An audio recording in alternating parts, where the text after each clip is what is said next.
Hi lovelies, I'm Ariel and this is Maven Unmasked, and welcome to my unboxing and first impressions of the Magical Herb Oracle, Enchanting Secrets from the Garden by Sherilyn Darcy and Rockpool Publishing. It is illustrated by Dear Dandy, okay? So let's go ahead and read the back of the box. It says, the Magical Herb Oracle brings the precious secrets and ancient wisdoms of herbs for you to explore while immersing your soul, body, and spirit in real nature magic. You will learn how to create powerful magic and rituals for everyday purposes, or you consult the herbs within this deck to construct traditional oracle readings that will help you find divine answers, support, and guidance, okay? Sherilyn Darcy is a botanical author, environmental artist, and flower reader. So this is a 36 card deck. It also includes a guidebook. I'm excited to work with it and just see, you know, how it reads, how it feels in my hands. I think I have one flower deck. I don't have any decks on herbs. I really got into herbs when I got into earth magic last year and really working with roots and herbs and flowers and all of that kind of stuff. You all know I work with crystals quite a bit, but last year I was really getting earthy. So I'm excited to see how that will add to my practice, okay? So let's go ahead and open the box. And of course it comes in a nice sturdy Rockpool Publishing box, which I love. Great for traveling when you're on the go. Okay, and then we've got a nice herb here on the inside of the box. My favorite shade of purple, by the way. Okay, so you know I like to take a look at the guidebook first. So decent sized guidebook. It is about, let's see, 110 pages. That includes the glossary. It does not include the bibliography and about the author and illustrator section. Okay, so let's take a look inside. So inside there's a quote, "How could such sweet and wholesome hours be beckoned but with herbs and flowers?" And that's by Andrew Marvel. Excuse me. Okay, so we have the table of contents here. And so there's introduction, how to use the cards in guidebook, and then the numbers of the cards, of course, in alphabetical order. And then, of course, the glossary, bibliography about the author, about the illustrator, and acknowledgments, okay? So let's read a little bit from the introduction. "I do not think you can garden without planting herbs. My gardens are filled with a dance of flowers, delicious vegetables and fruits, and are surrounded by strong supportive trees. But I can't imagine what any garden I created would be without a weaving of herbs to bring it all together. They are all so different in level, tone, and appearance, a rainbow of greens and a delight of colors and textures, from the softest lamb's ear velvet to the slippery gloss of a sheet of ice." And I love the lamb's ear velvet plants. My mom has a few of those, and they're just so soft and beautiful. So I'm glad she mentions those. I hope they're in the deck because I'm curious as to what she has to say about them. Okay, there is magic right there, because even before plucking a single leaf, the act of creating an herb garden holds great power. It's a connection with nature that is deep and powerful. Walk through a majestic forest, and the protective secrets of ancients will envelop you, and you will feel it. Lie in a field of wildflowers and bathe in possibilities, and it will hold your heart. Wander softly along a desert path, and you will learn continuance, and promise. Plants hold meanings for themselves and their world, but these notes are yours too, because you share their environment. You are part of the great universal relationship between all living things. Plant magic, real magic, is there for you to learn and live by. All you need to do is listen to the language of the plants, okay? So then it goes into how to use the cards and guidebook. Okay. Casting spells with the deck. Oracle readings with the deck, and then of course there are spreads. So there's the seed spread, the tree spread, the garden day spread, And then we just go ahead and get right into the cards and their meanings. I love that although it is not like a full-size imagery production, it is in color. I really like when they're in color. That's just a personal preference of mine. But it gives the keyword to the card, and then it gives the name of the herb, and then I guess the Latin name of the herb as well. The oracle meaning, the botanical description, magical correspondences, and then a spell to go with each herb. So that's fun. Is that for all of them? Yeah, it looks like that's for all of them. So I enjoy that very much. So for example, the first one is abundance and wild yam. So the oracle meaning, there is an indication of an increase in resources for you. Situations should be turning into a positive outcome or staying that way. And if you are looking for an answer, it is yes. So I'm not going to read the whole thing to you. I'm just going to give you a little brief clip of each section. So the botanical description, it is a tuber that is native to Central and North America. Wild yam is a perennial twining vine that does well in full sun and rich soil. It is found growing naturally in bordering woodlands and in sandy thickets and prairies. Magical correspondences. Uses are for fertility, sex, pregnancy, childbirth, love, increases, and healing. Deities are Aphrodite, Venus, and Freya. Planet, the planet Venus. Sign, Taurus, and elements earth and water. And then you have the spell.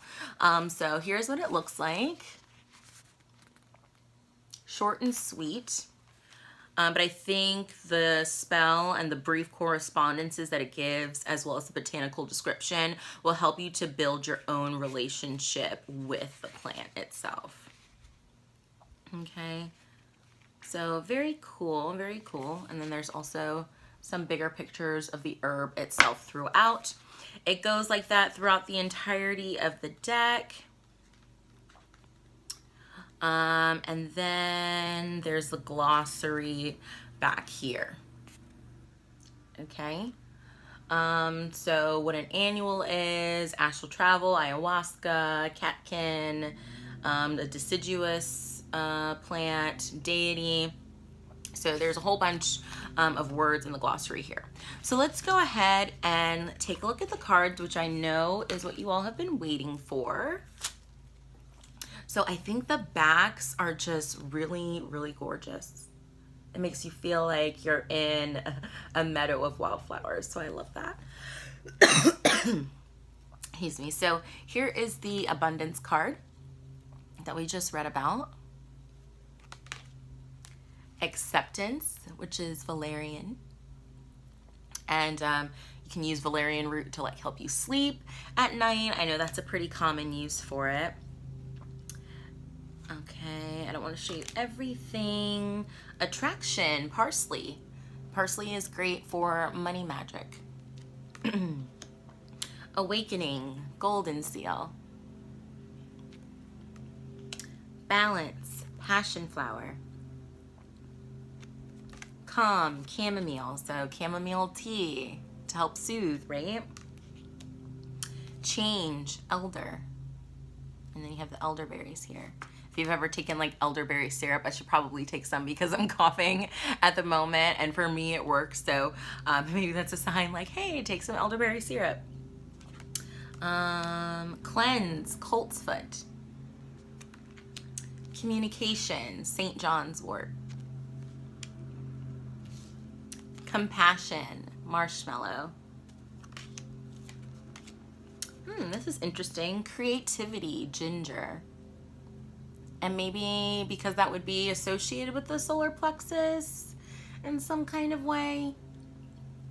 That's what I would automatically go to. Detox, dandelion. Dandelion tea is the truth, y'all. If you haven't tried it, I highly encourage you to try it. It's great for detoxing. It truly, truly is. Dandelion root is a diuretic, so plan to be using the restroom because it will have you going quite frequently, but it will help to detox your body. So very cool that's in there. Endurance, we have ginseng.